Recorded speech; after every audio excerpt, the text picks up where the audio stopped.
Hello guys, അപ്പോൾ ഇന്നലെ ഉണ്ടല്ലേ രാത്രി 12 ഒരു 11:30 ആയാലും നമ്മളെ വെറുതെ ഇരിക്കുന്നുണ്ടായിരുന്നു. രണ്ട് ഉമ്മ ഇൻസ്റ്റ നോക്കുമ്പോൾ ലവൂടെ ഫ്രീന്ന് കാണുന്നത്, അതും പയ്യന്നൂർ.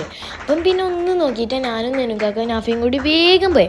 11:30 പോസ്റ്റ് ഇട്ട് 12 മണി തൊട്ട് 1 മണി വരെ ഇല്ലത് രാത്രി. നമ്മൾ വേഗം പോകുമ്പോൾ അവിടെ പയ്യന്നൂർ ഫുഡ് ഉണ്ടായിന്, അവിടെ എന്തോ ഇനോഗ്രേഷൻ എല്ലാം ഉണ്ടായിന്.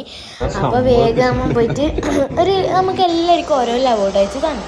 പിന്നെ അവിടെ സെലിബ്രേഷനായിട്ട് പടക്കം പൊട്ടിക്കലും പൂക്കുറ്റി അങ്ങനെ എന്തെല്ലാം ഉണ്ടായിരുന്നു. നല്ല കഴിയുമ്പോഴേക്ക് ആൾക്കാരെല്ലാം കുറഞ്ഞാണ്. രാത്രി ആയതുകൊണ്ട് ആരും അധികം ആരും ഇല്ലാത്തതുകൊണ്ട് പിന്നെ ഓരോരോ ആളായിട്ട് പരിക്കേക്ക് കടത്താൻ തുടങ്ങിയില്ല. അവിടെ ഫലൂതയിലില്ലേനേക്കാളും ലവൂടെ നിനക്കാക്കാണ്ട് ഇവിടുത്തെ ലവൂടെ